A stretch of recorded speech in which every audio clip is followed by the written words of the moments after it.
diligent in listening to you and providing feedback. With that, I turn the meeting over to Ryan McElveen for the session on world languages. Good morning, everyone, and I hope you are all prepared for a big victory tonight in Minneapolis by the University of Virginia.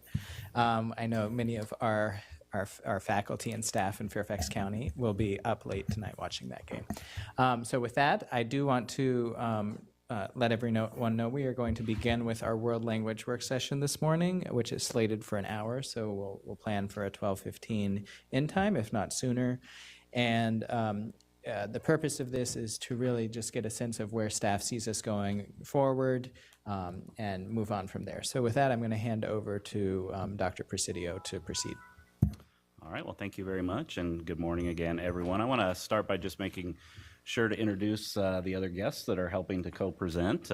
We have Noelle Klemenko, our Director of Curriculum and Instruction, and Dr. Gregory Jones, our Coordinator of World Languages, here to help me with the presentation and answer any questions. So, as Mr. McElveen said, today's presentation actually is really quite brief because it's a follow-up to the December work session that we had, where we kind of ran out of time and there wasn't a lot of opportunity for additional discussion. So the board asked that we come back today and provide a little more information about some of our thinking around the areas that the board had asked us to take a look at. And those are outlined on the slide that you see in front of you. And the first is around developing some plans and ideas to create more equitable access to more variety of high school languages across our high schools. Plan to increase the number of middle schools that are offering high school credit to students in level 1 languages starting in 7th grade. And then looking at best practices and alternative models for part-time world language programs at the elementary school. So that's what we're going to focus on today, and we're going to share some recommendations for each of those 3 items with the board, and I will go through these slides pretty quickly to preserve as much time as possible for discussion with the board. So just as a reminder to community members that are listening or might view this work session later, that there has been a long-standing commitment on the part of Fairfax County and the Fairfax County School Board to ensuring that our students in Fairfax County develop fluency in multiple languages. And that commitment was codified back in 2006 in the strategic goals of the school system at that time by the board, and were continued with the development of Portrait of a Graduate, and then recommitted to with the strategic plan in 2016. So we have a long-standing commitment to try to develop second language fluency for all of our students in the county. So what I'd like to do today is kind of work backwards, starting at the high school level, to share some of the staff recommendations based on the board requests. And to begin, though, I just want to remind folks of kind of the current state of where we're at. So at the high school level, as folks know, all of our high schools offer 2 standard level courses which are required to be offered at all of our base schools, and those are Spanish and French. Additionally, our base schools offer a variety of optional languages. There are 10 different optional languages that are offered across the division, and that's actually quite a few. I'm not sure if it's the most of any school system in the country, but it's certainly among the most. I know Los Angeles Unified is a system with over 600,000 students, the second largest system in the country, also offers 12 total languages across their many schools, campuses. So we do offer quite a few languages, but we don't offer all of those languages within geographic access for all students, which is the issue that the board asked us to look at. And if you have any questions about kind of the current state of those offerings and how they map across the county, we've attached the maps again at the high school, the middle school, and the elementary level, so you can see which languages are offered in which region and at which school. So we also offer Chinese, Korean, and Spanish at our online campus. And again, that's an opportunity to provide access for students that might not have access at their base school. And then we have a variety of offerings at our academy, high school academies as well. So with that current state in mind, I'd like to turn to the recommendations that staff have been working on. And we're recommending, in order to create more equitable access to language offerings, that we would utilize our academies and our online campus to create that access. So the chart that's listed here is important because it kind of details the recommendations that staff have put forward And we've worked with Mr. McElveen to create a budget amendment that outlines this recommendation.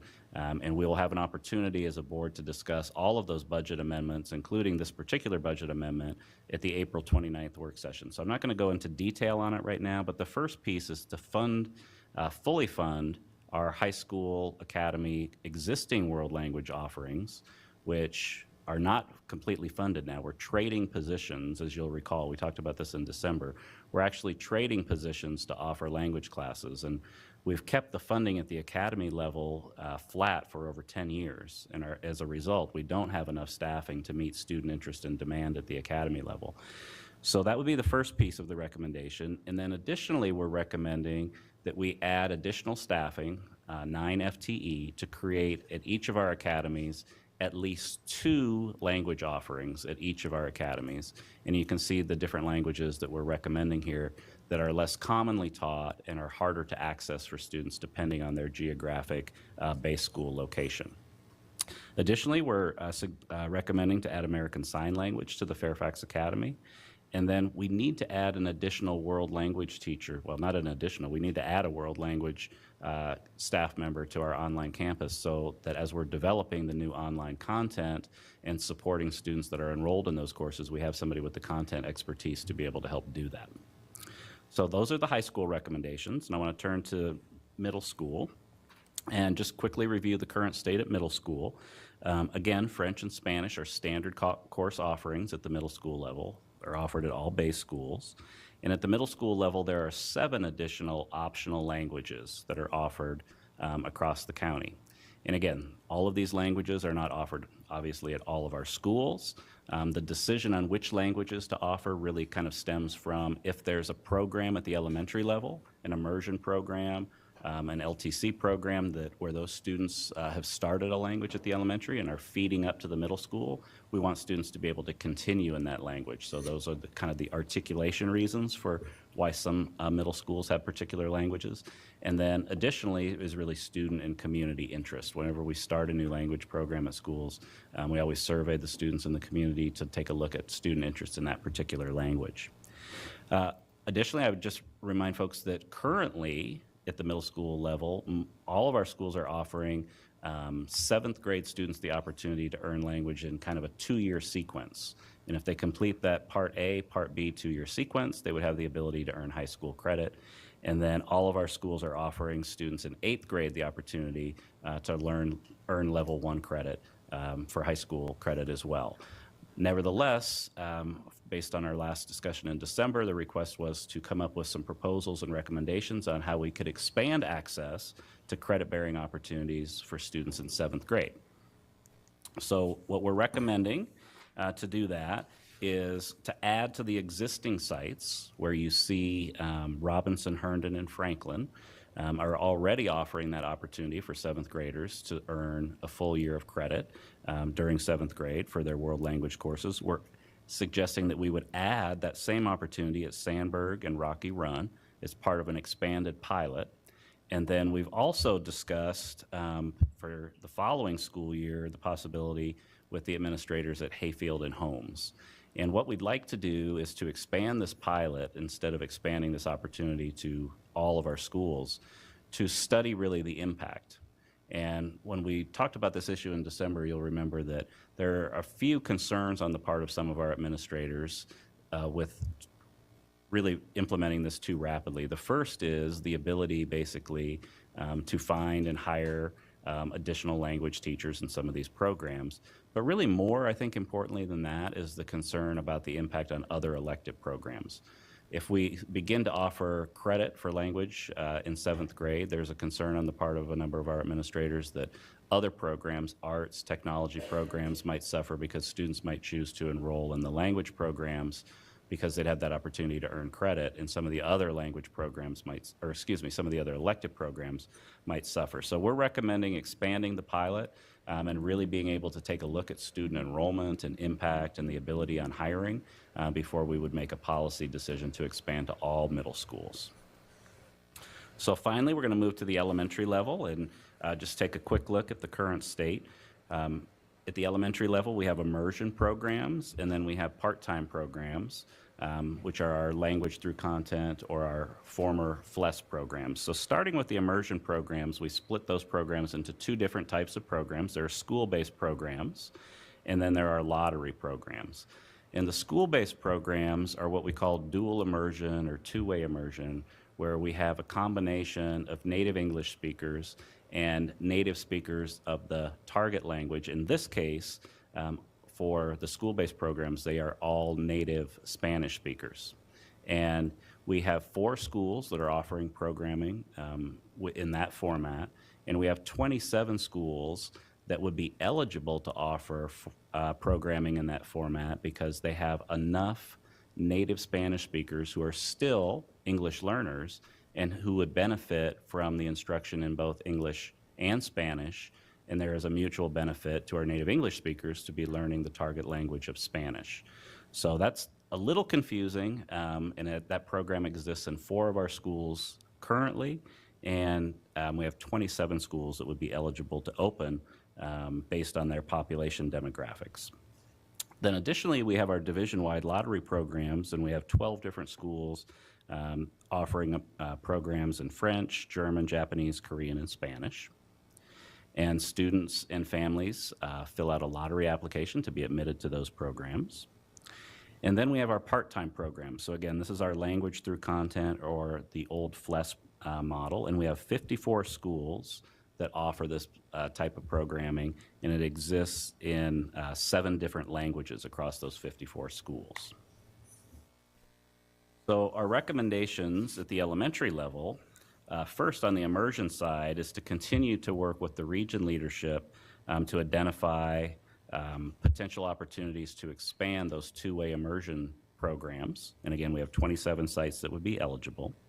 And then at the language through content or at the FLES part-time programs, what we're recommending is that we begin to do curriculum development this summer, and we've already begun planning to do that, where we would start to create additional curriculum that would focus more on kind of the functional language skills that when we discussed this issue with the board in December, that the board had asked for less of a focus on STEM in those language lessons and more of a focus on functional language skills. So we'd like to begin additional curriculum development this summer to create that opportunity. It's not entirely replacing all of the STEM components that are there, but getting additional support for functional language development. And that has been something when we've talked to our language teachers that teach in the LTC and FLES program and to our principals, it's something that they've also asked us to do. Additionally, we want to engage with a research company, EAB, and several months ago, 2 board members, Ms. Corbett Sanders and Ms. McLaughlin, introduced me to this firm. And we had a previous contract with a similar firm that had been discontinued, and it took us a while to go through the procurement process to develop the contract with EAB. But EAB is a research firm that works in the education space at higher ed and in the K-12 education space to provide dedicated research support to program staff and to policymakers. And we've just started a relationship with them several weeks ago, and they've begun some initial research looking at how part-time language programs are run in other divisions and looking at best practice research. And they're going to continue to work with us on this topic over the coming weeks and give us some research background to help us think about additional adjustments that we might make to our part-time program. So then under the next steps, in addition to that work with EAB, the board had asked that we engage with a consultant to gather stakeholder feedback regarding some equity and access issues with respect to our elementary program. So you can see outlined here that we would like to begin that work, taking a look at our lottery program, how equitable it is, taking a look at the optimal conditions under which you would start a part-time program, and then helping to develop recommendations for policy enhancements or adjustments to the board. So this is kind of in a way, a short-term, longer-term set of recommendations. In the short term, we've already begun the curriculum development work and the contract to get some initial research done. In the longer term, we need to do the stakeholder feedback and the formal study with an external consultant, and we need to expand additional immersion programs at those 27 sites that are eligible. So very quickly then, just a high-level summary of the next steps. At the high school level, you'll have an opportunity to look at that budget adjustment, that budget amendment, which is outlined here on page 5 for additional investments in world language expansion at the high school level academies and online campus. At the middle school, we'll continue to expand the pilot and monitor the impact and keep the board apprised of the results of that. And then at the elementary level, we'll begin that stakeholder feedback and engagement process with an external consultant to help make additional recommendations for program changes. So with that, I'm going to stop, and we've preserved 30 minutes at least for board discussion and questions. Okay, thank you, Dr. Presidio. So we're going to begin with Elizabeth Megan and then Karen Corbett-Sanders.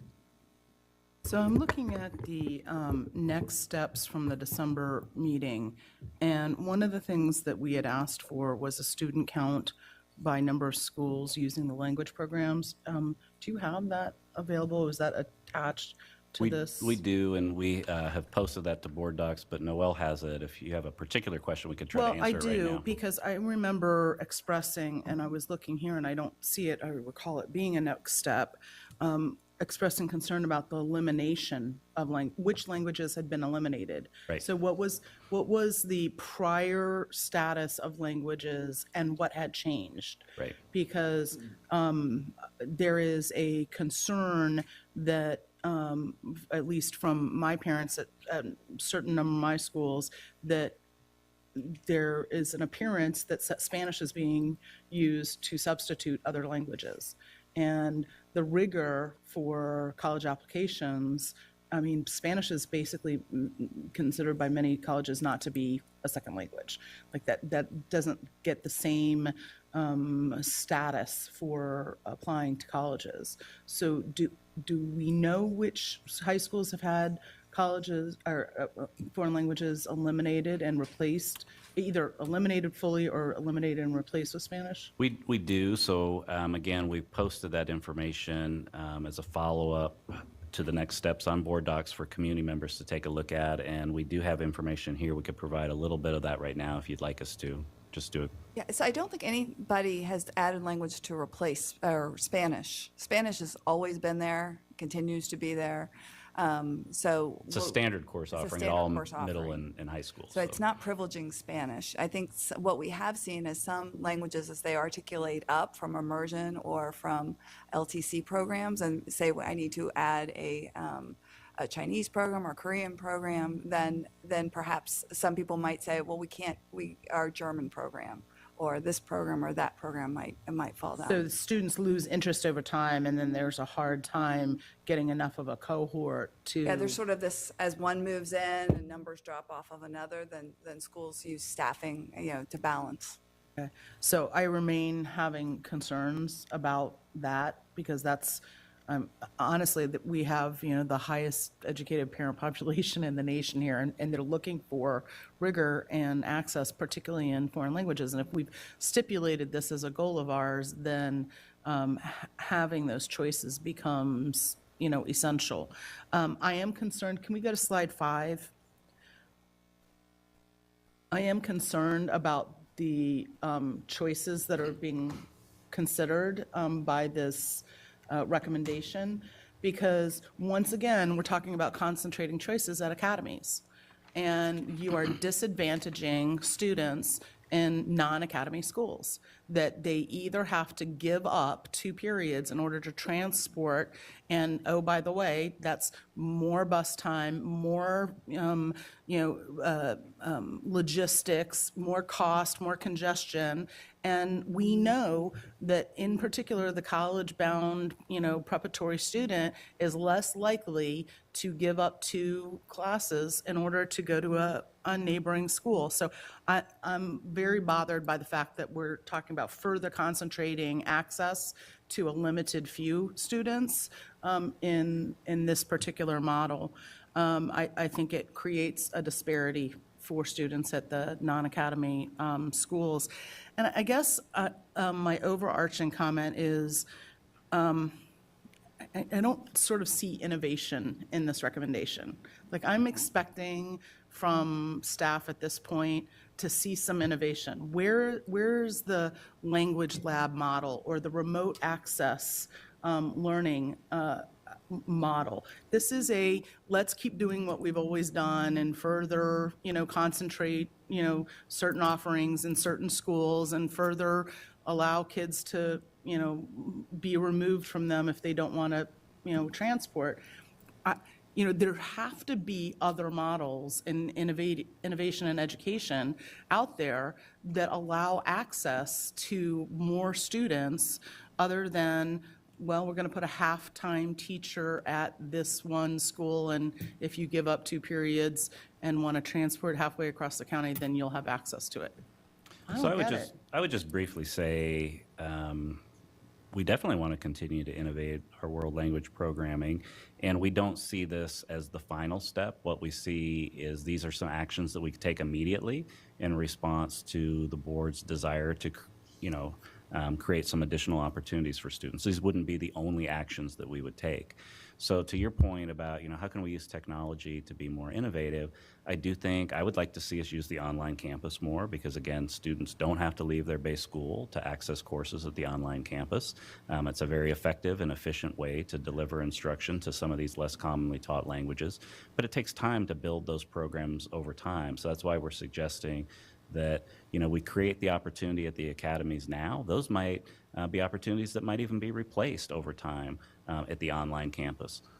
You're talking about the online campus, which is a pay-to-play, which is parents having to... No, our students can take 2 courses for free there. And we Okay. could change our policy to give them more courses for free if we chose to do that. Elizabeth, your time is up, so if we want to do a go back. Okay, sorry about that. I didn't mean to take any of your time. I was trying to be helpful. Yeah. Well, yeah, and let me share on this. What Dr. Presidio said is this comes to the board finally for the final amendment. We've given you multiple pathways here.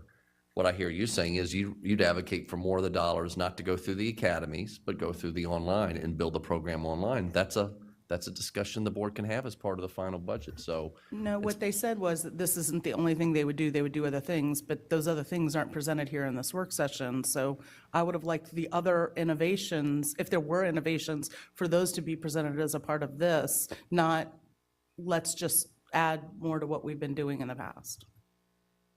Okay, Megan, Karen Corbett Sanders, Dahlia. Great, thank you. I'm very happy to hear that you're beginning a partnership with EAB. Again, I know that we've tried to streamline our central office staff, and so there's only so much bandwidth, and the ability to take an outside education consultant that our consulting firm that has been doing higher education with some of our nation's best universities and now are doing it with large school systems around the country. I see that as being beneficial. So that was great news to hear in the presentation. I'll try to go through each slide where I might have had some thoughts about it. Touching on what Ms. Schultz said, I do have those concerns about staffing at the academies. That isn't necessarily for this budget cycle that I would feel comfortable putting the positions and the funding, but the online access I think is a really good option. And I also like what Dr. Presidio said, that right now, as I understand it, Fairfax County students take 7 courses as part of a routine schedule at the high school level. And as long as your online courses fit within that 7, there isn't an extra charge. And now that the Commonwealth of Virginia has put requirements of other courses, including personal finance and other things on the plates of students and the concerns that we have of students making choices between foreign language and their other extracurricular interests, I would like to see that maybe we look at the costing if students wanted to take that quote 8th course, so that we're not having choices between some of our other wonderful and I didn't mean to call them extracurricular, but I think you know what I was talking about, the enrichment courses that go beyond our base instruction.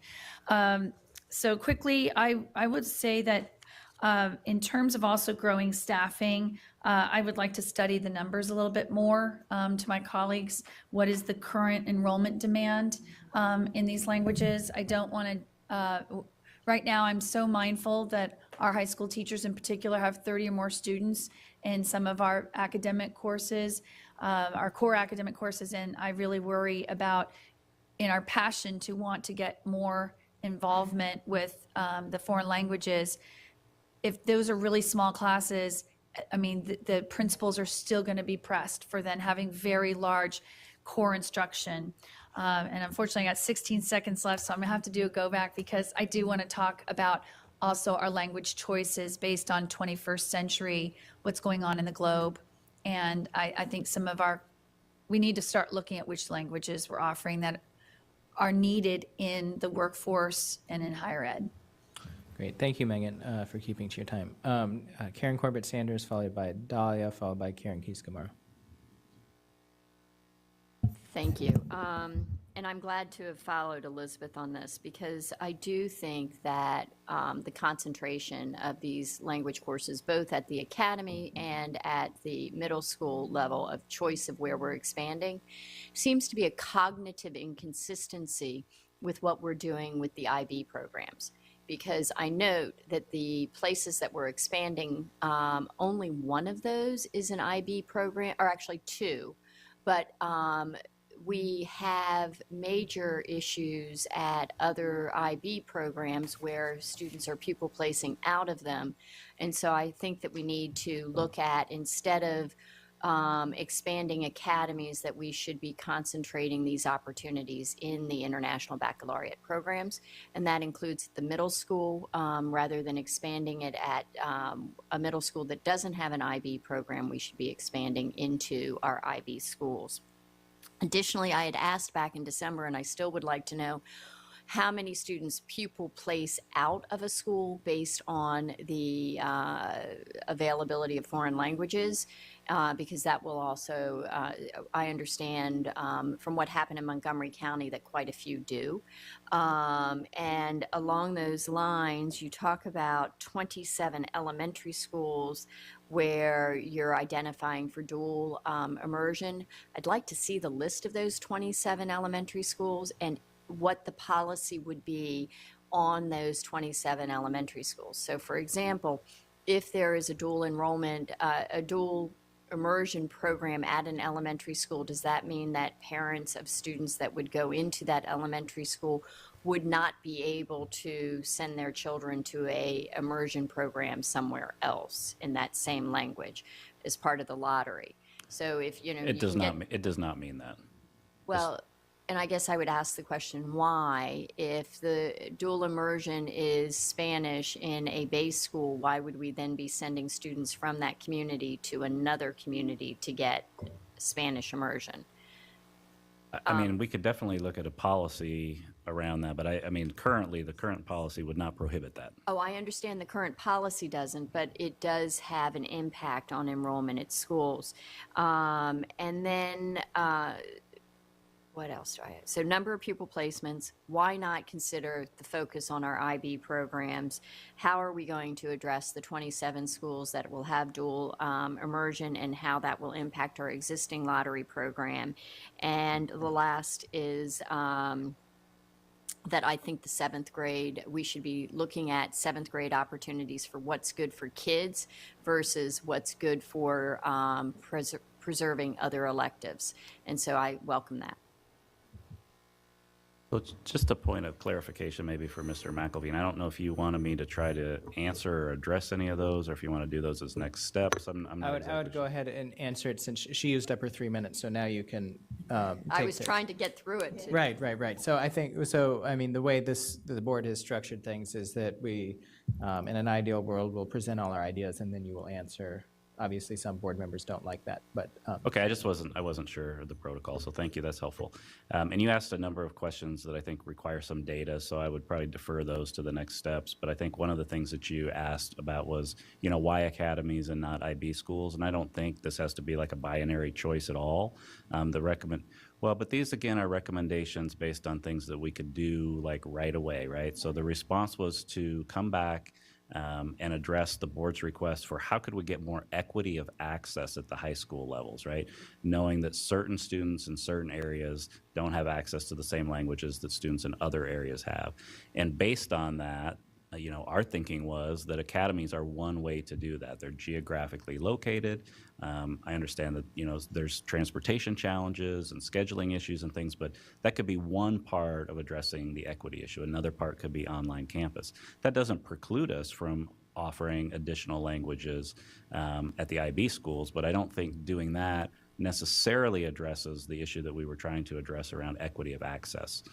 So that was why we made the recommendation as we had. Yes. I appreciate that, Dr. Presidio, but if you actually look at your chart, there is an equity issue at the IB schools that are supposedly international baccalaureate programs, but they have less languages available to them than others. I understand, and that's why I'm saying So it that wasn't doesn't get addressed here, and that's what, right, and that's that's something the crux of my, right, and I think it's a great point. It's something that we could additionally look at addressing as well. But I was just trying to help the board and the community understand why we made these recommendations. It was really from that geographic access point. So. And I think I probably would defer some of your other questions that were more data related. And I think I've already kind of addressed the policy question that you had asked. And we certainly could look at the policy, the board could look at the policy, but the current policy would not preclude a student if they were eligible to get that language instruction at their base school from the division-wide lottery currently. okay, great. So Dahlia, Karen Keys, Gamara, Sandy. Okay, thank you. I appreciate it. I know we've had many conversations on this, and I will bring my professional as well as background in language teaching, as well as what I've been hearing for the past 4 years, I think, in the community. So while I do agree that part of our goal, personally, is looking at the high school level, I would like to see a lot more investment in what we know research says actually improves the learning for the students and acquiring that second, third, fourth language is looking at our earlier programs. So I love that our eligible list, I believe, has grown from 25 to 27 school-based programs. I don't know that, I think in the past 3 years we've been looking at this, have been able to find a method to actually expand that, to understand what is the best way to fund them, to help get them staffed, to help work with principals to implement them. I know I've been a little frustrated about the lack of that moving forward. I don't have a single immersion program in my entire district. So I guess I would prefer to see a little bit taken out of maybe this academy focus and a little bit more on how do we move forward, with helping what is known to be helpful and generally cost neutral around there, and helps all students, English language learners, and as well as second, Spanish or other language learners, is help figure out a plan that we can implement. And it could be looking at staffing this way. I think we're trying to get creativity, maybe the way we do, strings, band, and chorus at the elementary level, a little bit more centrally focused to help share across the board. I know there have been conversations about this. When it comes to the middle school, I agree with Ms. Corbett-Sanders. What is helpful to students? As a teacher, I've seen, and I think the research has shown, hurrying through language learning is not helpful. And so I want us to be able, I don't know this group, EAB, but my hope is that either they or we are really working with the research and the best practices that are out there. I know you know them.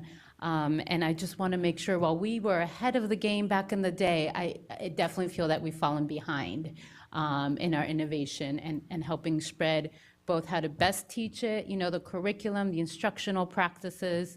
Because I heard just last month from a parent who said, we were so excited, we were able to get Spanish in the classroom, and it hasn't been what we were hoping for, right? So I just want to make sure that You know, we're not putting too much on teachers, that we are putting the same emphasis. I don't want to hear it called extracurricular anymore because it's not, right? While there may not be state and federal testing requirements, I think if we want to move forward, we also need to look at the quality of these. I'm probably going to need to go back and also want to get some more information. I'll come back on the lotteries and our online academy and ways to be creative around that staffing. Okay. So if I could address a few of those just real briefly. So at the middle school level, I'll start kind of from the secondary level and work backwards. You know, a number of the concerns I think that you expressed about not, you know, rushing our students through, that again is part of the feedback that we get from our language teachers and from our principals. And that's why we want to kind of move forward and expand the pilot and make sure that, you know, if we're accelerating that credit bearing opportunity, that we're doing so in a way that isn't damaging the learning opportunities for students and isn't harming any of the other programs within the schools. So that's the reason for that kind of more cautious approach with the expansion of the pilot.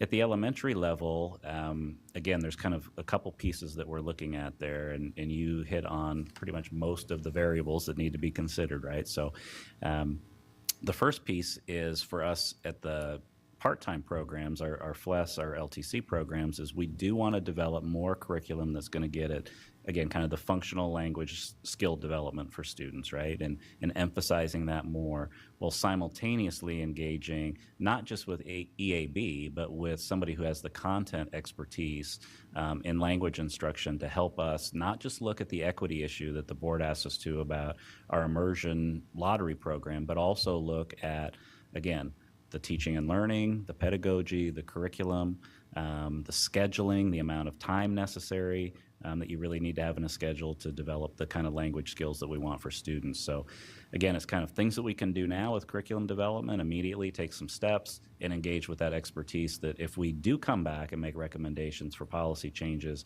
that we have some consensus and some evidence-based best practices, hopefully, to build that consensus on, then to make those changes to the program. And I'll come back on your go. Okay, so we have Karen number 2, then Sandy, then Ilyang. Thank you. I do appreciate this opportunity to discuss this. This is something that a number of people in the community are concerned about, and I see it as an enhancement to even being able to expand our advanced learning opportunities. A number of things that my colleagues have said were already on my list. The first one I'll start with is I really expected more emphasis on the elementary level because the research does support that in terms of brain development and how that helps them going forward. And in the process, I'd like an explanation of FLES, F-L-E-S. I know when my sons were in elementary school, there were some things available through the PTA and that sort of thing. So I think we need to make a distinction there. It's good to have that kind of put your toe in the water thing, but I don't know how effective it is in terms of really providing the basis for language development. And I'd like to see more of that at the elementary level. I'm also concerned about the concentration at the academy level. You mentioned equity. I actually think that concentration creates a greater equity problem. My kids did go to the academy, but they had access to a car. I'm imagining a number of these children do not have that, and I don't want that to be a hindrance. I also, Ms. Schultz mentioned, I was concerned about the academy as well as the lack of using the one-on-one, which we're supposed to be implementing fully in high school. And so I'd like to see more innovation with respect to that. And then I know my time is going to run out, but I'm very concerned. I see the estimation on slide number 5 of 1.6 million for what you're offering. I recall that the budget flexibility we had was 2 million? 6 million, okay. So I'm wondering, in light of what we just heard with respect to our workshop on restraint and seclusion, we're going to be hearing from you, I'm assuming, as to what staff believes they need to correct that problem. So I'm just seeing a real balancing act. I fully want to see the expansion. I'm not sure that I'm very comfortable with what's being proposed, quite frankly. I wanted more emphasis at the elementary level. And I'm not sure, and I'm concerned about what I believe are equity concerns being created by focusing on the academies. Very good. Thank you very much for those questions. So a couple things I would just like to address. You had asked for some additional information on our FLES program. And the information that you provided that I think that you were familiar with, I should say, those kind of programs that happen after school. That is not the FLES program. Those programs had different names like global language programs. Those are not the FLES program. I want to explain what the FLES And I program wanted is. you to make that distinction because I think it was flex with an X when my sons were there. Right. Yeah. That is not FLES. FLES is our part-time elementary program. We have 54 schools that offer FLES. We have 7 different languages that are offered across the county. The FLES program is confusing in terms of its nomenclature because in 2014, we convened a community task force, and some of our board members were either on that task force or very involved with it, where we looked at how could we get the curriculum to be enhanced in such a way that we could expand the program more easily across the county, because we had some of the same expansion challenges that existed in 2014 as we do now, right? Limited time in the schedule, a lot of competing priorities in terms of other programs that are offered in schools, art, music, PE, the different levels of some of those offerings that we have, really robust STEAM programs, library programs. And it's very difficult in some of our communities to say, we want to add an additional program that some people might see as compromising some of the other programs that we have within the school. So what we found out as part of that community process was that perhaps if we made a more interdisciplinary curriculum where it touched on things like the arts, technology, engineering, and taught those concepts through the target language, that we might have more ability to expand the program. So we completely rewrote our curriculum. We changed the name of FLES to Language Through Content, and we implemented that new curriculum. And as we've implemented that new curriculum, the pendulum has swung back the other way, and we're getting feedback saying the interdisciplinary nature of our program is not helping our students develop the concrete kind of functional language skills that we want them to develop. So now that pendulum has kind of swung back, and before I feel comfortable as the Assistant Superintendent of Instruction changing that curriculum yet again, or even engaging another task force, I feel like we really need to bring in some external consultants that have expertise in this area to help us take a look at evidence-based best practices, best practice models for instructional delivery, best practice models for scheduling languages, so that we can come back and have a more informed discussion. So that's why we don't have more robust recommendations at the elementary level right now. The recommendations we're making, again, are twofold. Things that we can do with some curriculum development to get some of those concerns about the interdisciplinary nature addressed, and coming back with some additional study with external expertise to engage stakeholders about equity of access to programs and program content, structure, and pedagogy. So that's why we're not making more robust recommendations at the elementary level right now. Additionally, you had asked some questions about academies. I think we had kind of discussed those previously. We can come back to them if you'd like in more detail. And then you had had some questions about the budget amendment. And I just want to remind everybody that the budget amendment for $1.6 million has already been submitted by Mr. McElveen and Mr. Moon. It was part of the budget amendment process that the board looked at and deferred to further work session discussion, which will begin on April 29th. So there's going to be more opportunities to dig into those budget amendments, what's there, debate those, and reach consensus moving forward on that $6 million placeholder for staffing program initiatives. Thank you. Okay, thanks. So fully cognizant that we have about 15 minutes left, we'll go through the list that I have now and the go-backs that I have currently, and then we'll just leave it at that. So I have Sandy, Ilyang, and then I will take a turn. Okay, although, Mr. McElveen, I'm going to say, because going last shouldn't mean you don't get a go back. So I will try to be brief, but I think, that has to be fair. I will say, starting with the elementary school level, I would very much like us to have a strong focus on the dual immersion for a number of reasons. It helps all of the students, and it's, as I understand it, very low cost because I think it's been proven to be very effective. So I hope we can move forward with more of those. And I know at some of the schools where they are eligible for that, they may have other challenges and may not feel they have the bandwidth. But so those schools, I think, may need more help in creating dual immersion. And so with my one question I would ask is, how close are we at Glen Forest to Arabic? Because I certainly would like to see us bring Arabic as a dual immersion when we have any schools that are eligible for that. I'll pick up on what Ms. Corbett Sanders said about IB. I do think that at IB schools, at IB high schools and middle schools as well, we do have a special obligation to focus on the languages. That simply makes sense at those schools. And when I look at the chart and I see Mount Vernon and Justice High School have only four, well, one of which is Spanish for Spanish speakers.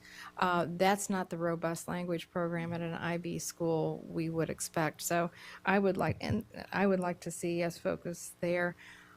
On the middle school programs, whatever slide that is, I wonder why we have 3 at Rocky Run, 3 languages added at Rocky Run, when we have so many schools where we don't have any of those, and particularly waiting for any of our IB schools. Well, I'm just thinking about the IB schools I'm aware of, with Glasgow, Holmes, and Poe. None of those are included in that. So I would certainly like to see those schools be included in that. I also want to make the point, as we talk about where we're putting these programs, one of the reasons for some of our immersion programs to be where they are is because we were trying to draw to those schools. For example, when Bailey's created their immersion program, that was decided not just arbitrarily. We were creating a school, a magnet school for the arts and sciences, which included languages, and we wanted to draw people there. So I think we have to remember that when we're talking about equity. I know my time's almost up, but my last question to you is, have we thought about what is a critical language? I just looked at the State Department, and the languages that they particularly value are, there are quite a few, Chinese, Arabic, Korean, Hindi, and have we thought about that? And are we required, for example, to have French in every high school? So excellent comments and questions. I'm going to briefly try to respond to several of them. First, I would say, in response to your last question, we are aware of several different definitions for critical languages, U.S. State Department being one authority on that. And we certainly could make a policy decision. The board could do that about what languages we want to offer, and the process by which we would select schools to offer those languages in. That has not really been the practice that we've followed. We've followed more of a community-based and student-based interest in a language when starting programs. So, and this was true before I was here, and it's been true since I've been here. When we start a new program, we typically engage the community first in terms of their interest in particular languages. And then we essentially forecast with student interest by saying, if we were to offer this language, how many students would sign up for it? And if we get enough students so that we can actually run that program in a way that is economically responsible, so that we're not doing it at small class sizes, creating larger class sizes somewhere else, that's how we choose to offer that language. But it doesn't mean that we couldn't take a different approach to situating new languages and as you signaled, that had been done by this community in the past. And I'm aware that in the past we had, as a board, chosen to place particular languages in particular schools, but we haven't done that in the 7 years that I've been here.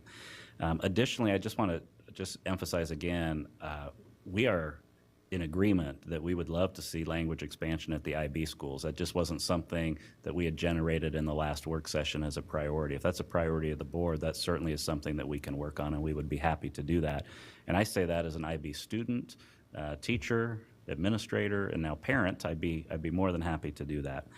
You asked a specific question about Glen Forest. They're at 26% of their population as native Arabic speakers, so they're pretty close, and it may be that that number that we've kind of set as the threshold of 35.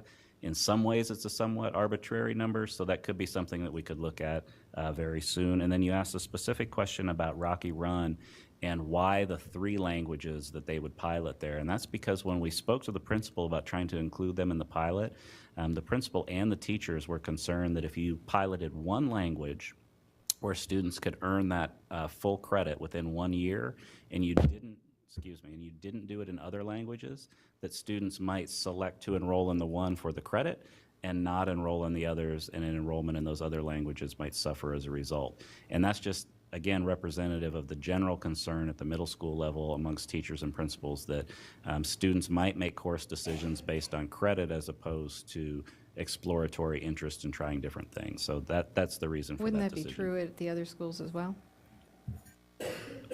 We're trying to honor principal and teacher involvement as much as possible, but yes, that potentially would be true at the other schools as well. Okay, we have Il Young, then me, then Gobax. Thank you. Sorry that I missed your presentation for first, I think 35 to 40 minutes. But I did take a look at the materials in advance, and I have a few specific questions, and I may have a couple of general comments or questions as well.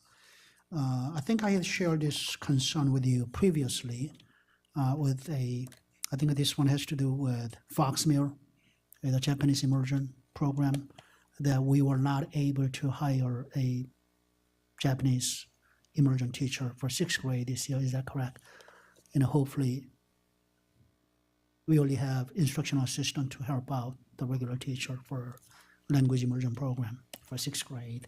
And hopefully going forward that we don't have to face the same situation. That one. Second has to do with the Korean dual immersion program in Korean Power Elementary School. Now they have kindergarten through 6th grade for the first time this year. Those 6th graders will go to most likely Liberty, and when they enter 7th grade, are they going to have a program to be able to support their continuation of the language development? Because I didn't see that in the materials of Liberty offering language program for 7th graders. I'm going to let you use your time and then Okay, I'll respond. all right, thank you. Oh, thank you, appreciate that.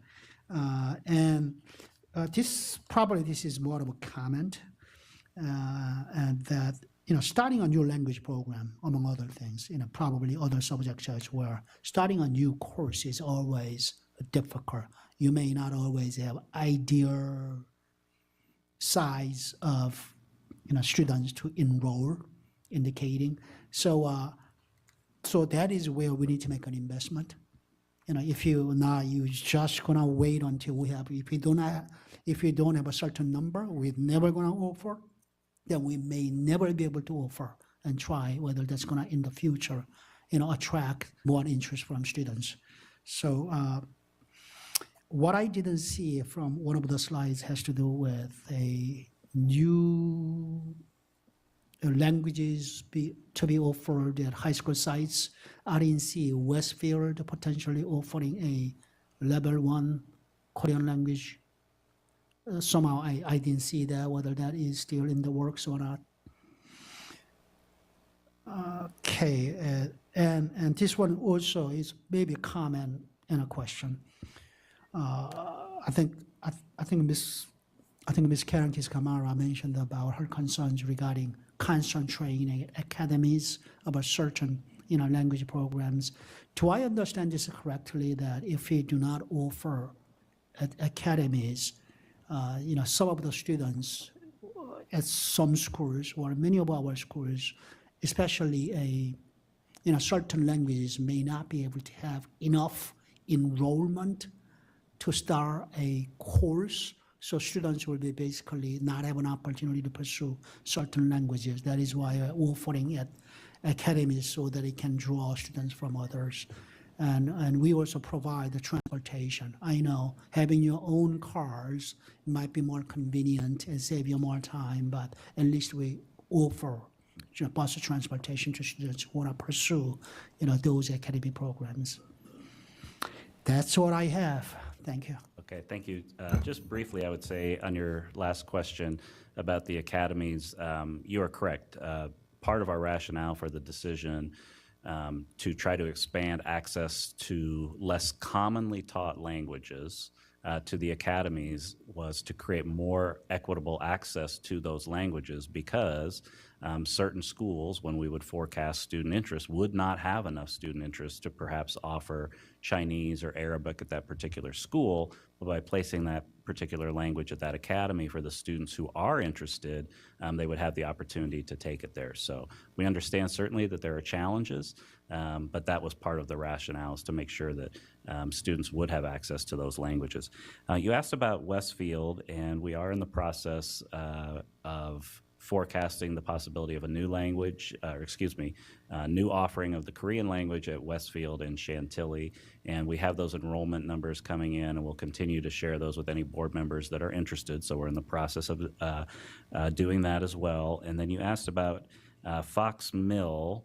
And at Fox Mill, part of the conversation I believe that you had asked me previously was, what steps can we take to try to essentially not find ourselves in a similar position where we have a teacher in a particularly hard to fill position might resign and not be able to fill the position, and we in an expedited way. And we've had some discussions at Cabinet about that. We're going to continue to have some discussions about different opportunities that we might be able to look at to try to build more opportunities to license teachers, expedite licensure, and hire folks than what we're currently doing now. So that's still a work in progress. And then you asked about the articulation of the Colin Powell Immersion program at Liberty, and I might defer that one. I know we've been working on that with the Liberty administration, so I'm going to defer that one to Dr. Jones for a status update. So typically with immersion programs, as they articulate up to the middle school, students do continue as a cohort in grades 7 and 8 in what we call transitional immersion programs. So they continue to develop their language skills at the 7th and 8th grade level, and that is with a program that's designed specifically for their learning needs. So Liberty is going to offer something Yes. for So a Colin Liberty is Powell scheduled- students. Liberty is scheduled to begin offering transitional immersion in 7th grade, and it will continue to 8th Okay, grade. thank you. And if We I also could, are, if you wouldn't mind, we also are exploring the notion of continuing content learning in the target language as well at the middle school. And we have spoken with Liberty. We're actually trying to find a teacher who would actually have content instruction to offer science. Okay, thank you so much. and if I could add that something that the World Languages Office and the region offices are doing to work more collaboratively together is to look at the pyramid alignment for world languages, so that if something is offered in elementary, is there interest, and is it offered at middle and also at high school? And is there that pipeline or not? And if not, why? Because that's a critical piece to this, particularly on how we're using our resources and where the interest is in the particular language. Okay, great. So I'm going to take my turn. And, I'll start out where I ended when we last had a work session, is that the reason we have failed in the area of foreign language is that the board has left it up to principals and schools to decide what to do, instead of making a policy decision and having the system follow along. And so when it comes to things like critical languages, and I hear everyone on that issue, and I think we just need to say as a board, this is what we're going to focus on, and then make a plan to do it. And I think that is not going to be accomplished at a work session. So what I would say as a next step is that I would ask the chair to think about the next time we do a retreat to have a discussion on the future of languages. It could, ideally we could bring in the consultant just to tell us where they see us going and what languages we need to focus on. And as a board, we need to come and have that discussion as a group. A lot of folks have talked about the elementary school program and expanding that, but I fully agree with staff, and they didn't say this, but and I'm not trying to put words in their mouth, but where we are currently is we were sold a bill of goods that has not materialized, and unfortunately, at the same time, we have not had the investment by the schools and the principals to build into that system. So not only do we not have a good program, but we don't have the infrastructure already in place to have that program in all of our schools equitably. So at this point, I don't want to invest more in a program that isn't working. And I do think with EAB and others, we can step back and look at that. And I think as a board, we need to also step back and say that we're, in an ideal world, we would have every language in every school. Knowing that that's not financially or logistically feasible, we need to look at the next best option, understanding that the online is not great for everyone. It is an option for everyone, but a lot of folks a lot of students want a teacher in front of them. The Academy model, while it is imperfect, it does give every student in the system the opportunity to have an in-person teacher with transportation in many cases. But so that's when we look at that amendment, imperfect as it may be, that is an option that is equitable, and that every student in the system will have access to those languages. One other question I had that was brought from community members is where are we on the lack of the foreign language teachers with elementary certification, and how do we see that going forward, and what do we need to do in terms of advocacy at the state level? And again, just going back to the amendment, I'm certainly flexible. This was staff's best work in trying to get an equitable solution. I do think this is a time when we need to invest in these programs, but as I said, I do hope we can have a retreat discussion on going forward. This is what the board thinks we need to focus on, and giving staff the ability to build on that. I appreciate your comments. I would say in response to your question in terms of licensure, we do not have a solution yet to that, but we continue to work on that both with the state board and the State Department of Education. So we could follow up in more detail in a written next step on that. Okay, so we're going to go backs. The list I have is Elizabeth, Megan, Dahlia, Sandy.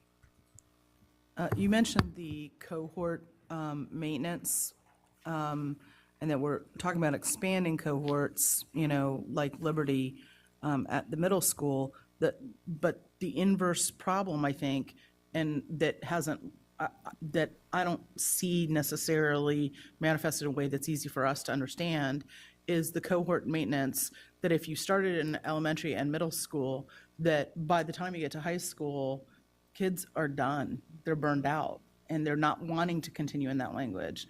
And, I highlight specifically, one language, Chinese at Fairfax. I know they have struggled because the kids have it through the pyramid, which is what we think we want.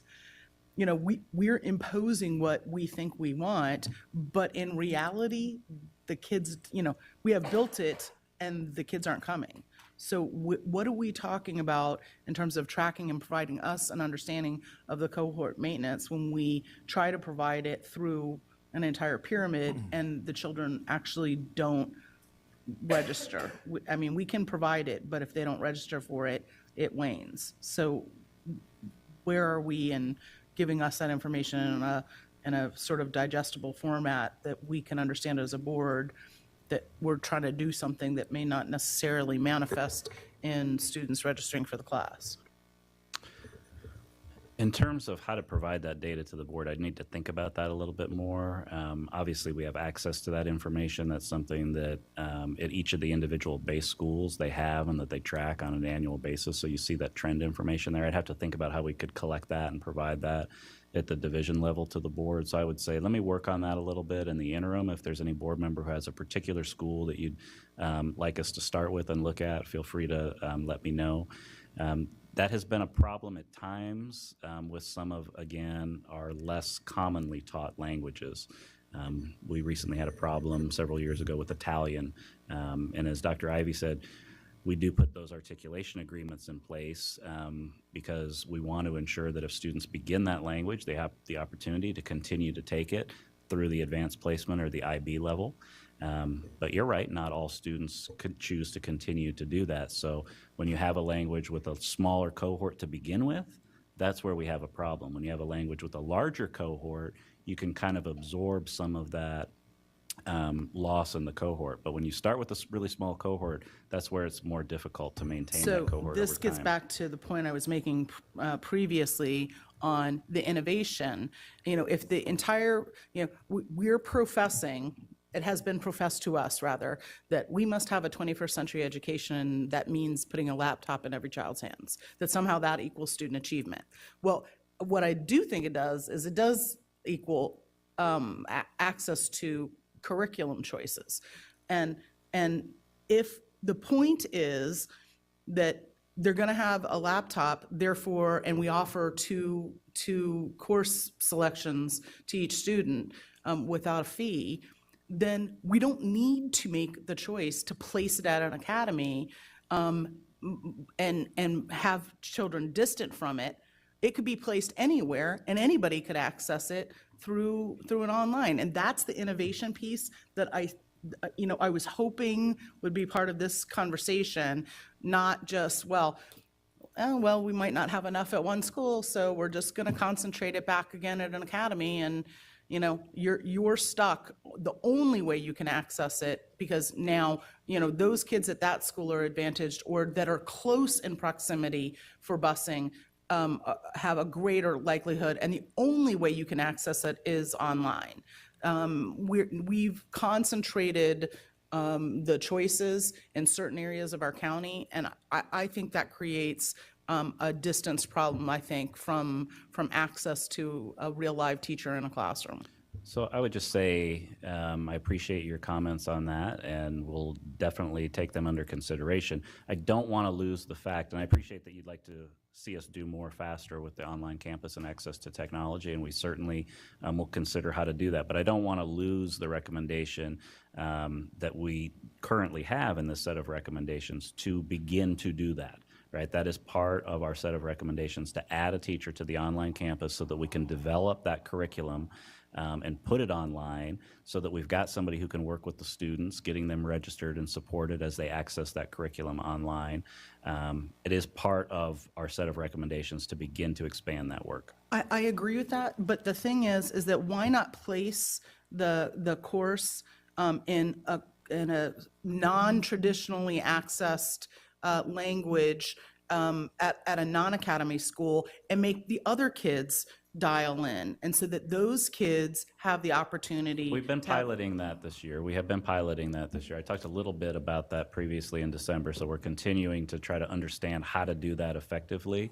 The management issues and challenges there, I'm not going to say that they're insignificant, and they're not so significant that they can't be overcome. So we are working on that. That's part of it.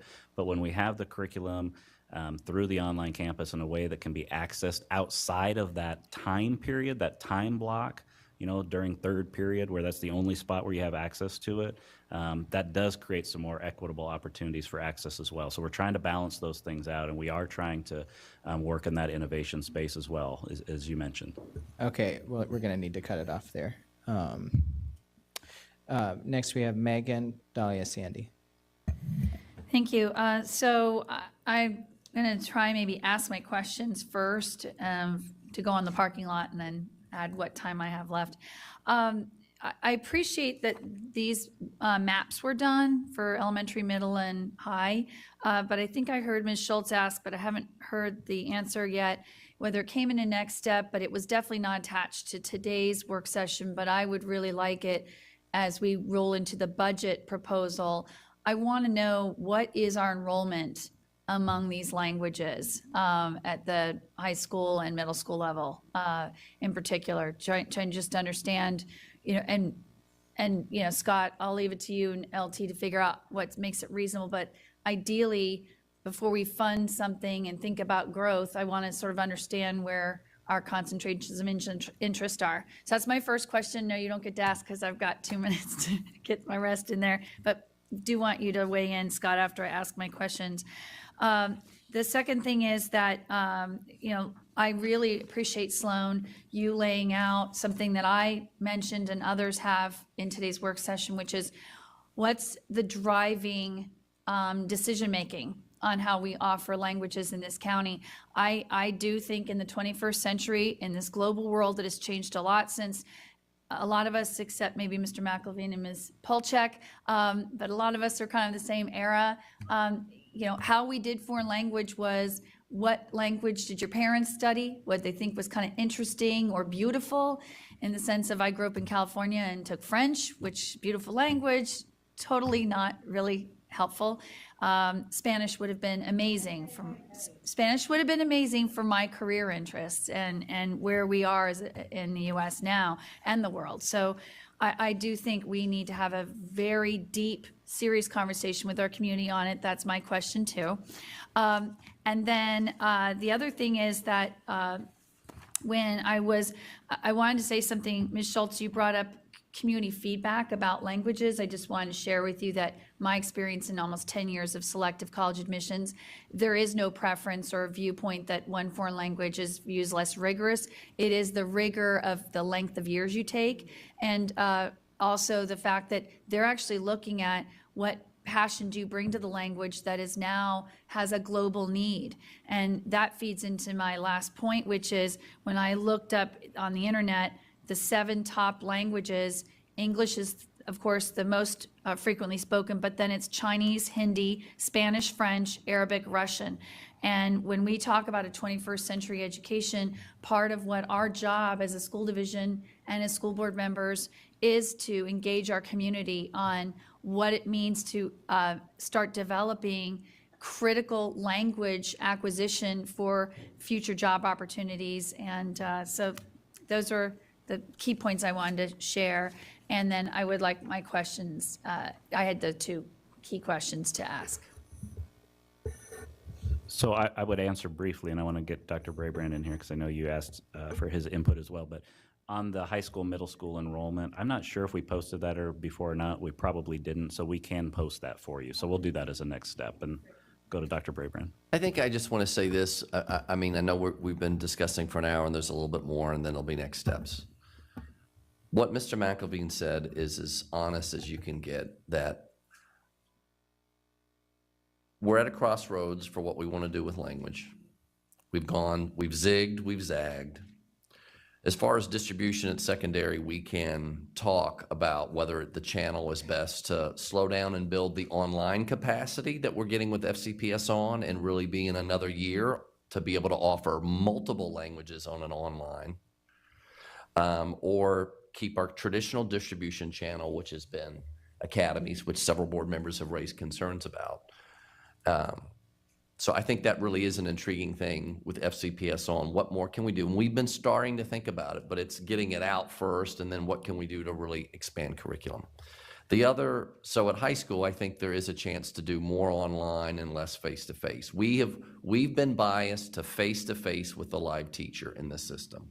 And that's a question we have to revisit. Do we want to specifically even go for access and opportunity to say an online way can still work and we can see successful outcomes? The other with elementary, immersion is the best way. But real talk, if I had all the principals in here, they want to be sure they can still hire the best and brightest teachers who still have the content necessary so that kids are successful on accreditation. And we've had accreditation gaps and challenges with wanting to make sure those schools meet accreditation. And it's the leap of faith that if we do that, implementing an immersion program, it's the board just saying, if we do it, there could be a little dip as you're implementing a new foreign language program. Our math and reading score is going to immediately just soar. You've got new teachers, you're bringing in a new culture. So it's permission to have that conversation up front so principals don't feel, well, wait a second, you're still going to mark me in the strategic plan about math and reading. I'd love to have this Arabic program, but that's still going to be a leap for some kids just to get that language piece going.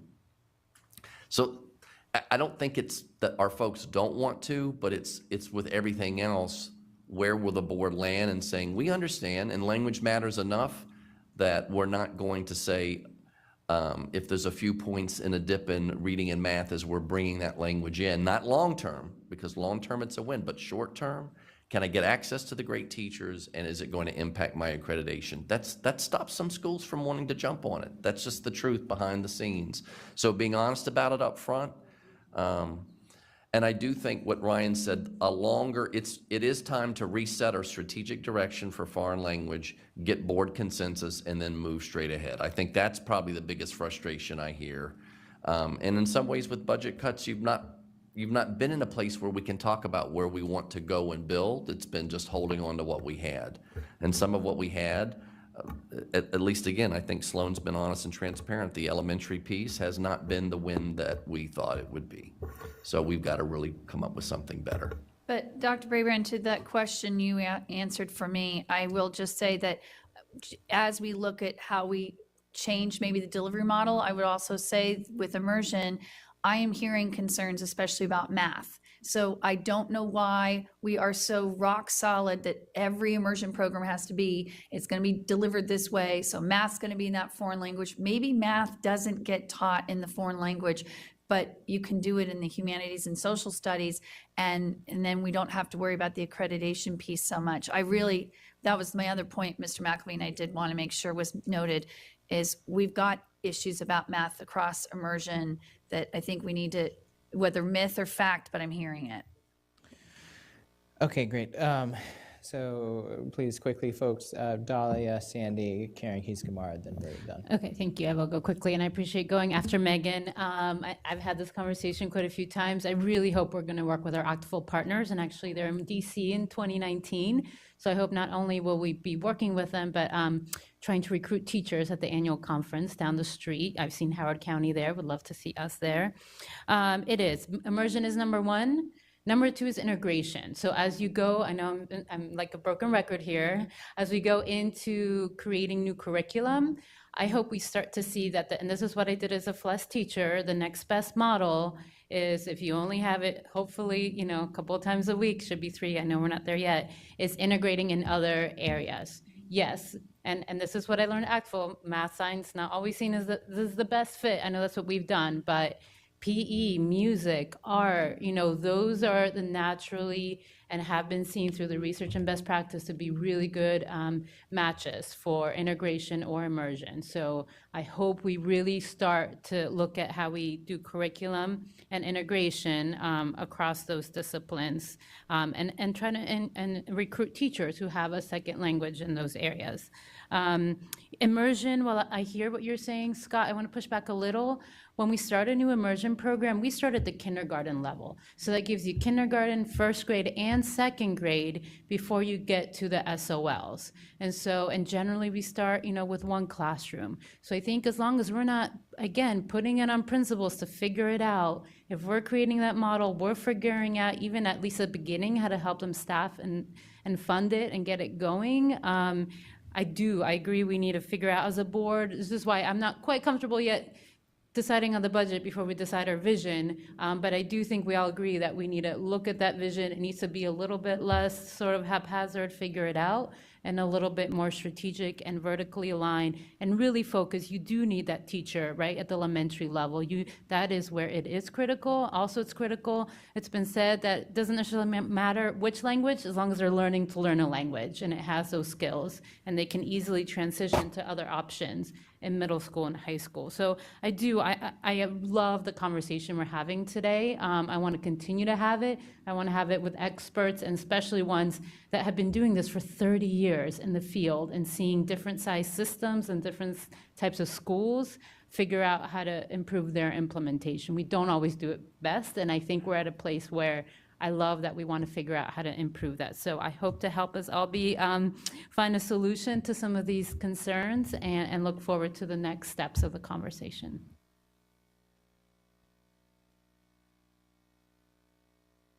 Okay, great. Now we have Sandy and Karen Kiesgemer. Thank you. I'm glad I'm following Dahlia. I agree about the immersion, and I wanted to put up a couple of next steps if they haven't already been captioned. Perhaps they already have, but I think we should at least look at a focus on particularly dual immersion, and as Ms. Palchik said, because I hear Dr. Brabrand, what he's saying, do you have the bandwidth to do this and everything else at some of these schools? So if we were to give a lot more support, so I guess that's the next step that I'm going to ask the board to consider is more of a focus and effort on the dual immersion at elementary schools. I also think that at the middle school, we need to rethink what's up on this slide here, and perhaps consider more at the IB schools, and particularly at the high poverty schools. Think about the fact that a high school credit for students, a number of students, would be particularly helpful at our high poverty middle schools, and I think we can't ignore that fact. And I would say let's limit it to one per school until we're at all the schools. Let's limit it to one per school. That would be my advocacy. I agree with Mr. McElveen that we do need a strategic vision of this. And as part of that, and again, I think I'm echoing Mr. McElveen and a previous comment of mine, that we should at least be thinking about the issue of critical languages. And, do we need to modify our focus in light of the world around us today? The world has changed, and we need to be thoughtful about which languages we provide and where. I had two questions. One is, was our chief equity officer involved in where some of these programs were being considered? And then on slide 5, the 1.4 million, if I'm reading it right, it looks like virtually all of it would be going to the academies. Am I reading that right? It sounds like we may have some decisions to make about that. And I agree, we need to be thinking critically and about our overarching strategy. So this may be premature. So I guess those are my two questions about whether I'm reading this right, that virtually all of this would go to Academy, and secondly about the equity office. Yes, you're correct. You're reading the slide correctly. The majority would go to the academies again, and we've talked about why we were recommending that. In terms of Dr. Duran's review, I did not ask him specifically to review this individually, but we did review these recommendations with Cabinet, the entire Cabinet. Okay, thank you. And last, Karen Kiesgemer. I initially just wanted to respond to Dr. Brabrand, but I do want to agree with Ms. Evans. I think we need that strategy discussion amongst the board. So that's number one. Dr. Brabrand, you talked a little bit about immersion, and I wanted to mention that I had visited Groveton Elementary, where they explained to me that they did have the dual immersion. It's a Title I school, very high poverty, lots of Spanish speakers, and in implementing the dual immersion, as well as making advanced learning opportunities available, they saw the scores go up. So that's what I've been told. I didn't go behind and fact check. I think we need to look and see what is myth, what is real, because it's my understanding that was done in math, and they found a particular advancement in math. So I'd like to see what's real and what isn't, because I'm feeling like it's very difficult to make a decision if we don't have the actual information. Okay, great. With that, Eileen, can you pull up next steps?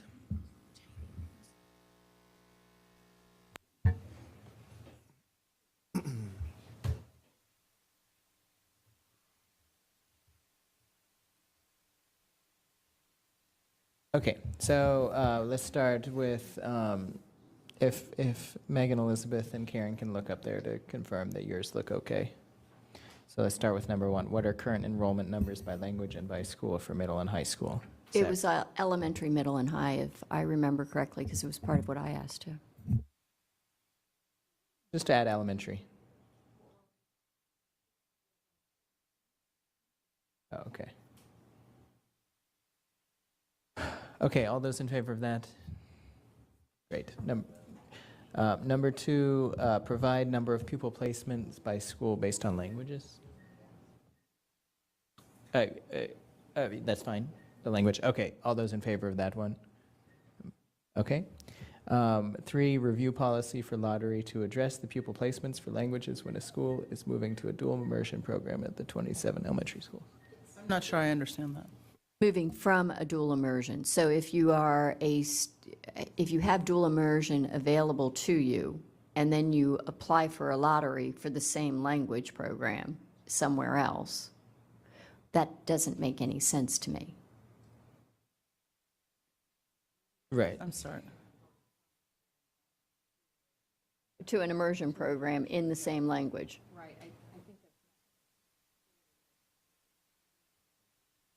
Can you give an example where this is happening? So for example, if you have a student at a program that is now dual immersion, and because the parent wants to get that child out of a Title I school that is dual immersion, they apply for the lottery to go to another immersion program in the same language, and it happens. Okay, so that's what I'm trying to get at. Review our policy for the lottery for immersion programs, for allowing applications to the lottery. I understand the question. I do want to just point out, I'm not clear on the number, so I think it's a good question. But I would point out that you have a limited number of students who would be in a school-based immersion program anyway. It wouldn't be the whole school. It's typically like one classroom at the grade level. So I don't want it to seem like this potentially could be a big issue, but I'm not familiar with the numbers, so I think it's a good question, and we can work on a reply on that. Well, the issue is that you want to expand this to 27 additional elementary schools. And so there is often economic flight out of a school based on the option to apply for an immersion program somewhere else. And we don't necessarily, if the parents have the opportunity to have that same language in their base school, then that's where those students should stay and go to the base school. Yeah, no, I understand the question. I think it's good. I just don't happen to know. So we'll work on that as a next step. Okay. So we're good with this? So review the existing policy for immersion, policy for lottery, for inclusion in the immersion lottery.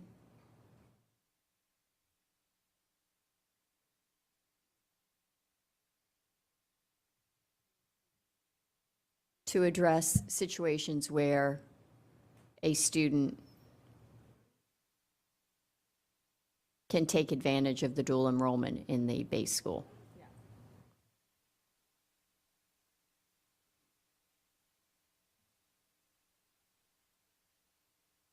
I want to ask the question, because if it is immersion program at another school, what immersion program do we have where they have a dual immersion in their own school and they could apply for immersion at another school? So you're just moving from one dual immersion school to another dual immersion school?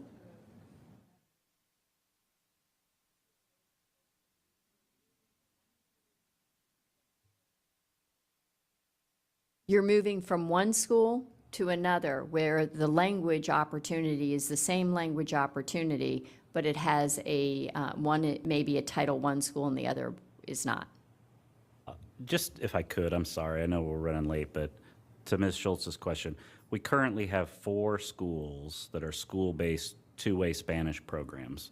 So students arguably at those schools might choose to access the countywide lottery program for immersion at another school where Spanish is offered. And I'm going to just quickly read it since we've been talking about it, where they could apply to the county lottery. Bailey's, Lake Ann, London Town, Rose Hill, Fort Hunt, and Laurel Ridge. But you could argue that the program at Bailey's is a completely different program than could be offered at their base school if their base school is dual immersion. And so I wouldn't want to inhibit or prohibit a parent from accessing, for example, Bailey's by saying, well, you can't apply to the lottery because you happen to live in a dual immersion base school. This is a request to review the policy. I would like the support of my fellow board members because it disproportionately impacts schools that are high poverty. And so if we can have the support of the board, let's find out if we have the support of the board. Okay, To so all those review in the favor existing policy. of 3. Yeah, that's what it's asking for. We have not A adopted review a of new the policy. policy. Okay, 1, 2, 3, 4, 5. Yeah, fine. Okay. Thank you. Number 4, reconsider. Karen, does this reflect your desire?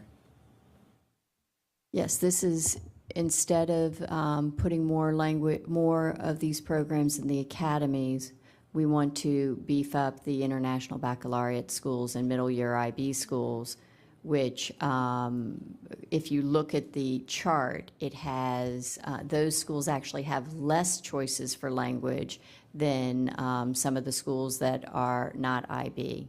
Okay, so I don't think we need further discussion. Let's just get a show of hands as to who. I just want to like this would penalize Lake Braddock and say, oh well, you can get more at Robinson, but you can't get it at Lake Braddock. I'm not going to play favorites. So, Ms. Schultz, if I can clarify, Lake Braddock the students at Lake Braddock have a choice of 7 classes in languages. The students at Robinson actually have a choice of 6. But if you go to Mount Vernon, which is an IB school, there's a choice of 4. And it's perhaps the furthest distance to the academies. And so the question is, if we have a commitment to our international baccalaureate programs, then we should actually be honoring what the international baccalaureate is, which includes a focus on foreign languages.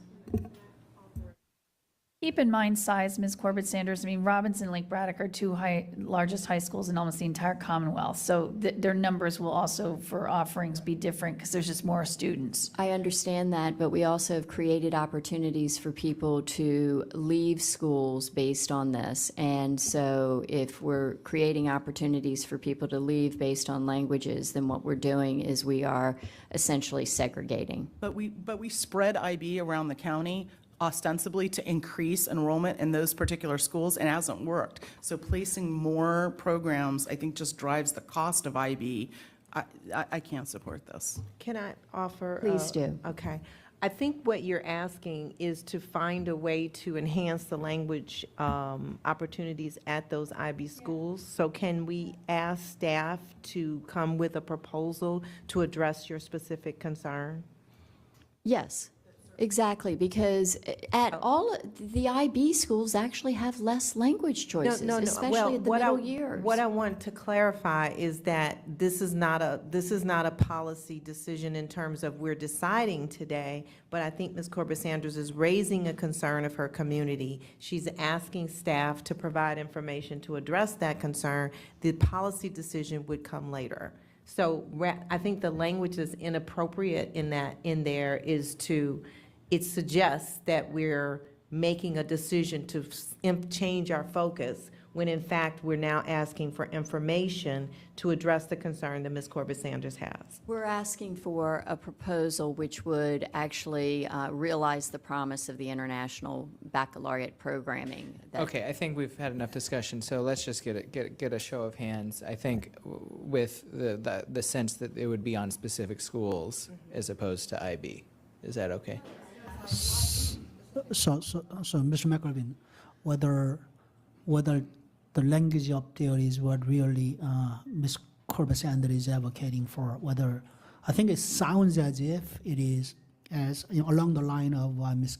Kiz Kamara suggested, that consider proposing recommendations to enhance programming at IB schools and MYIB schools. And then if you could end right there. I would be fine with Okay, that. perfect. Okay, so with understanding that this is not pitting schools against others, but I don't understand, how is it not? For example, I have a tremendous language interest in, for example, West Springfield High School, and they have one of the fewest language choices. So why would I get to favor an IB school and not look at where schools have fewer language choices?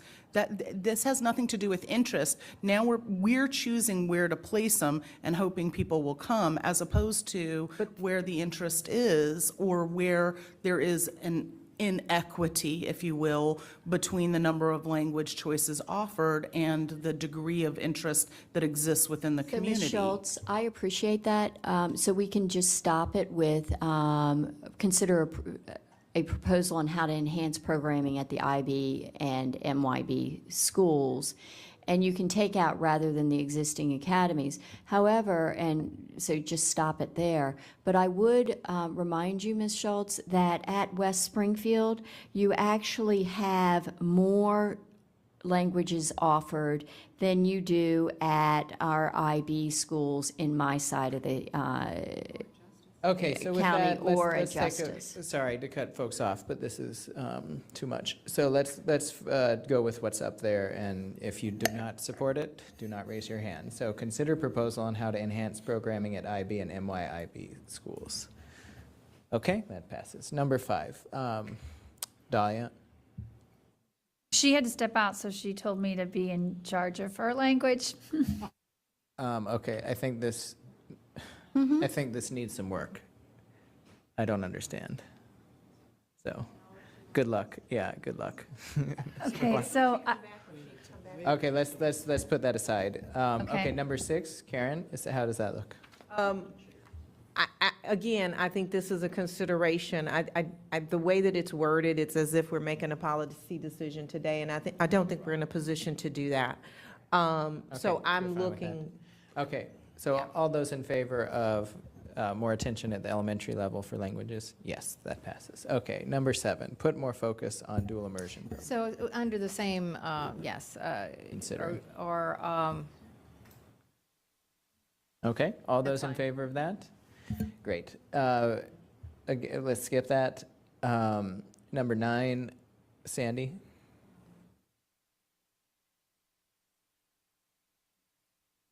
it is similar, but it has specifically to do with the middle years program. It's middle schools.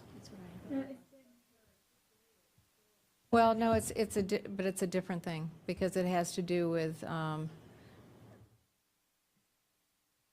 okay, and, well, okay, so what we would need to do would be to, yes, expansion at the Ivy schools, we've already covered that. So I guess the one thing that's additional there is limiting it to one per school rather than having multiple languages before we roll this out.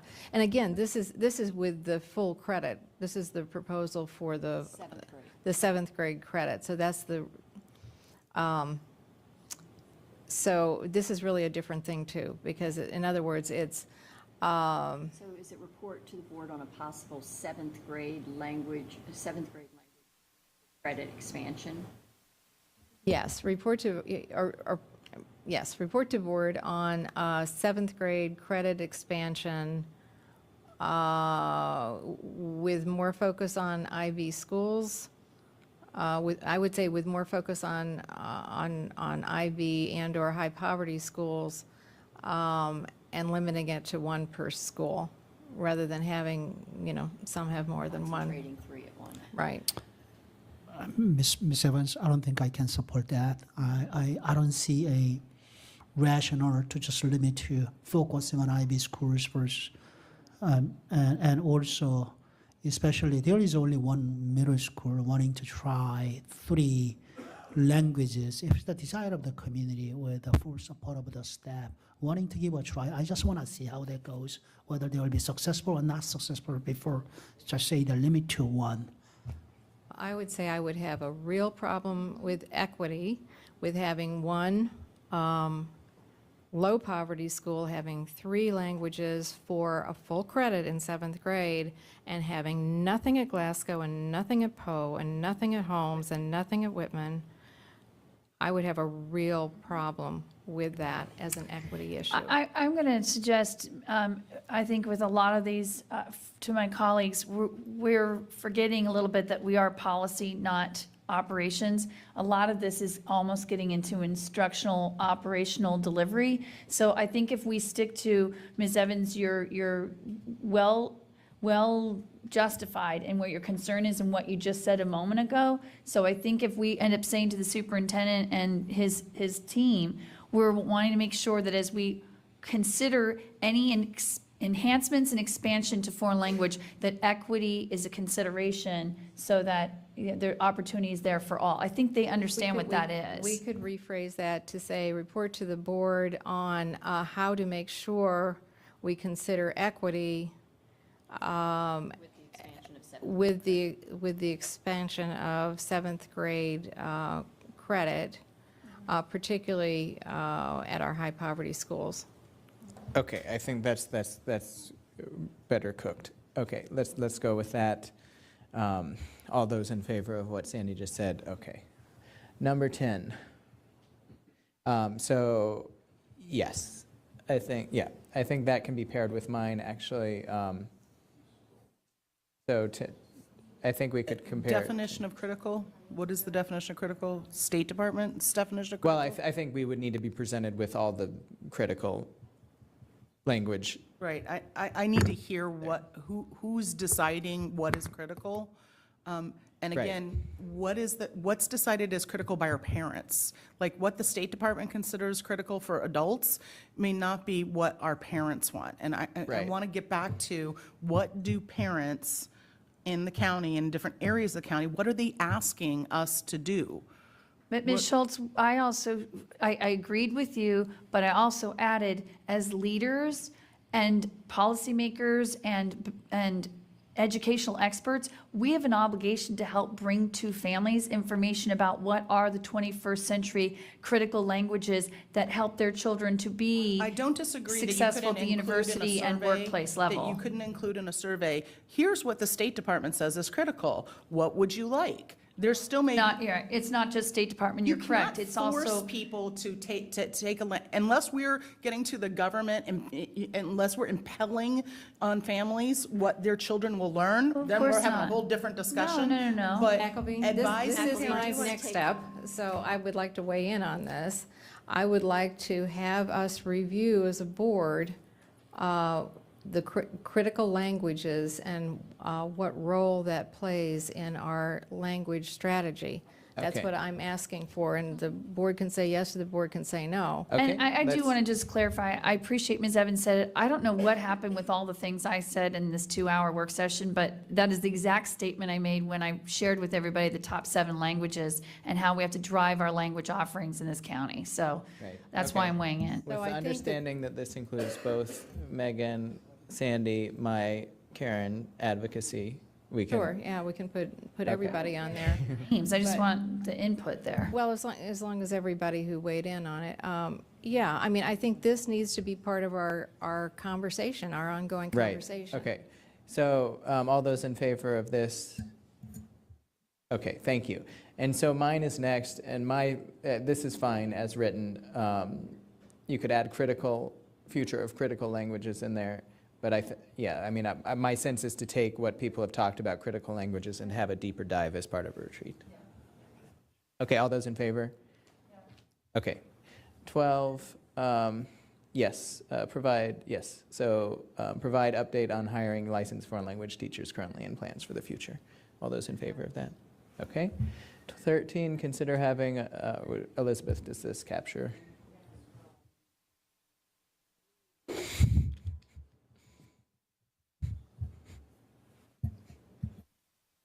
I think you need non-traditionally accessed. I think you need to say, consider having languages taught in a non-academy school.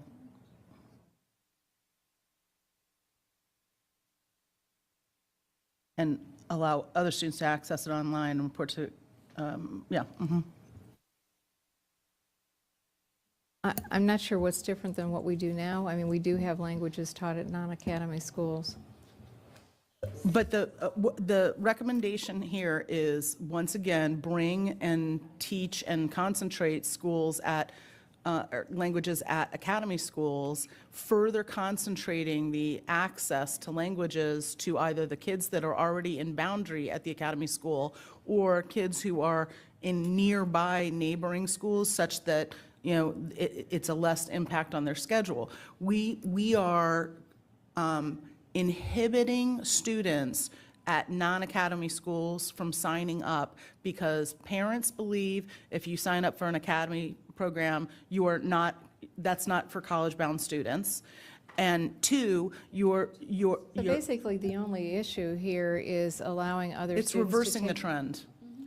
Well, so it's And basically also offering we have- more online opportunities. It doesn't have anything to do with allowing, I mean, we've already got, you know, 6 and 7 She's not, languages. actually, Ms. Evans, we both actually talked about this.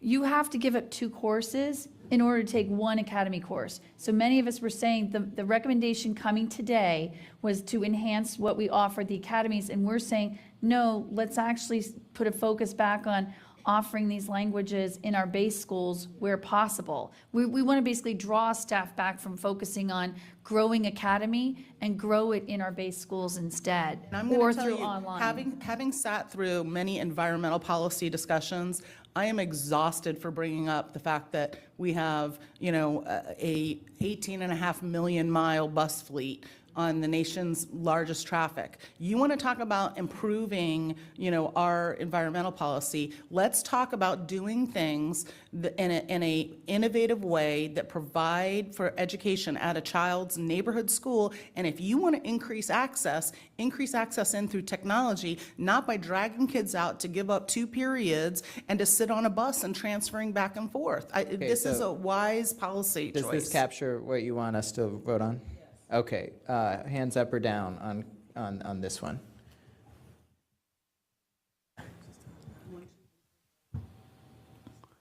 Okay, so that's 5. How many are here today? 8? Okay, that moves forward. Act full next year. I think staff has heard that message. Anyone oppose that? Okay. Was anything not captured in this? Yes. Okay. So, well. Well, she's not but back. Mine, the one that wasn't captured, but both Dahlia and I spoke to, was a review of the existing immersion delivery model. In particular, concerns related to math and science. Okay, all those in favor of that one? Okay. And then there was one that I had that was missed. Wait, which hold is- on. I apologize, Ms. Schultz. The existing immersion delivery model, Ms.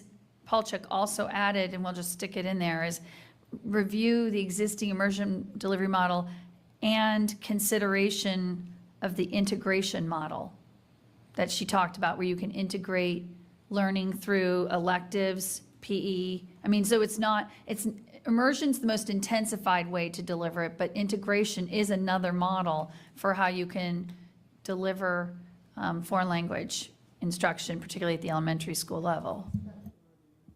Okay, Elizabeth. And then I had find a way for the staff to provide for us the cohort survival model, or the cohort survival numbers of students through a pyramid in languages so that we understand, how many students are progressing in the upper level languages, because that's really where it becomes difficult for principals with the master schedule, is to find those upper level language people that can teach it, and then enough students that will register for it. Okay, anyone oppose that? Okay. Okay, so we need to go back up, Ms. Mulberg, to Dahlia's, which I have no idea what she's trying to say. Actually, it's exactly what Ms. Schultz was saying, that Okay, she then wanted the can we proposal to scratch be it? less focused on academy and more on, Okay, then let's scrap it, given that it's already taken account of. And then number 7, consider, fine. Fine. I will make that judgment. Okay, this is concluded. The board will now break for a 30-minute lunch, and we will return at 1:30. I was To going get to us say. back on schedule. Yeah.